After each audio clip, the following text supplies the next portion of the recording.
Right now, somewhere in your brain, a chemical is firing. And here's the strange part. It's not firing because your phone gave you anything good. It's firing because you don't know if it will. In the 1950s, a psychologist named B.F. Skinner ran an experiment on pigeons. He put them in a box with a lever. Peck the lever, get a food pellet. Simple. But then he changed one thing. Instead of rewarding every peck, he rewarded pecks at random, unpredictable intervals. And something strange happened. The pigeons that got a reward every single time eventually got bored and stopped. But the pigeons on the random schedule, they pecked obsessively, compulsively. Even after the food stopped coming entirely, they kept going, sometimes for hours. Skinner had just discovered something he called variable ratio reinforcement. And 70 years later, without anyone planning it that way, it became the exact mechanism behind the device sitting in your pocket right now. To understand why, you have to go back further than Skinner's pigeons. You have to go back roughly 300,000 years to a small group of early humans walking through unfamiliar grassland looking for food. Their brains ran on a very old survival rule, one that neuroscientists now call patch foraging. When you find a patch of berries, you don't just eat one and leave. You stay, and you keep eating as long as the return is good. But the moment the berries start thinning out, your brain tells you to move. Go find a new patch. That single decision, stay or move, kept early humans alive for hundreds of thousands of years. Now look at your phone. Every scroll is your brain running that exact same program. Each post, each video, each new headline is a berry. And the feed is a patch that never runs out. Your ancient foraging instinct doesn't know the difference between a bush and a screen.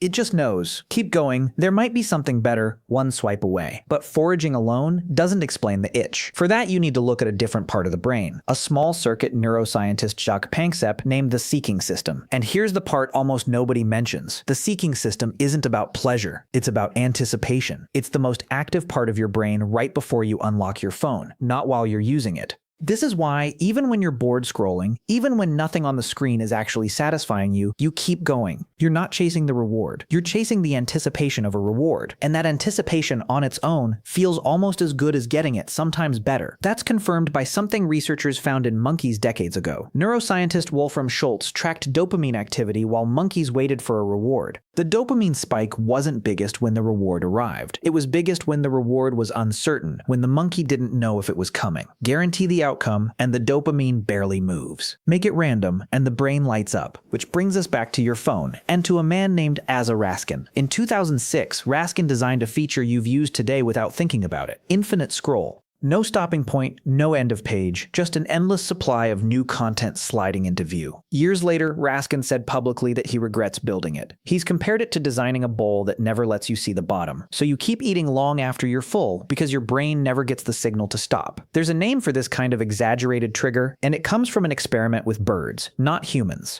In the mid-1900s, biologist Nico Tinbergen studied birds sitting on their own eggs. Then he gave them a giant fake egg, painted with exaggerated markings. Over and over, the birds abandoned their real eggs to sit on the fake one. Tinbergen called this a supernormal stimulus, a signal so exaggerated that it overrides the real thing it was designed to detect. Human attention works the same way. Faces, social approval, novelty, unanswered questions. Your brain evolved simple triggers for all of these because, in the ancestral world, they mattered for survival. A new face might be a threat or an ally. A gap in information might be a hidden predator. But apps have learned to exaggerate every one of these triggers into a supernormal version. Notifications shaped like unanswered questions. Feeds shaped like an endless string of new faces and status updates. Reality can't compete with a signal built specifically to out-trigger it. And that unanswered question feeling has a name too. Behavioral economist George Lewinstein called it the information gap. The discomfort your brain feels when it knows something exists but doesn't know what it is. A red notification badge isn't just a number. It's a gap your brain physically wants closed, the same way it once wanted to resolve uncertainty about a threat in the grass. Even the pull toward new itself has deep evolutionary roots, and not just from foraging. Researchers studying animal mating behavior discovered something called the Coolidge effect. Motivation and reward response spike noticeably higher for something new than for something familiar. That same ancient bias toward novelty is exactly what a feed of infinite new content, new people, and new posts is built to exploit. So is this simply what it means to be human? Not entirely. Researchers who've studied modern hunter-gatherer groups, including the Hadza in Tanzania, have noted something telling. Without engineered novelty and unpredictable rewards built into their environment, this kind of compulsive checking behavior largely isn't there. Their attention looks different, which suggests something important. This isn't a flaw baked into human nature. It's what happens when a 300,000-year-old survival system meets an environment specifically engineered to exploit it. None of the individual pieces are new. Foraging, anticipation, novelty seeking, the discomfort of an unanswered question, every one of them kept your ancestors alive. The problem isn't that your brain is broken, it's that for the first time in human history, those exact instincts are being deliberately triggered thousands of times a day by something designed by people who understand this system better than most of us do. Which raises the real question, now that you know the mechanism, does it feel any different the next time your phone buzzes?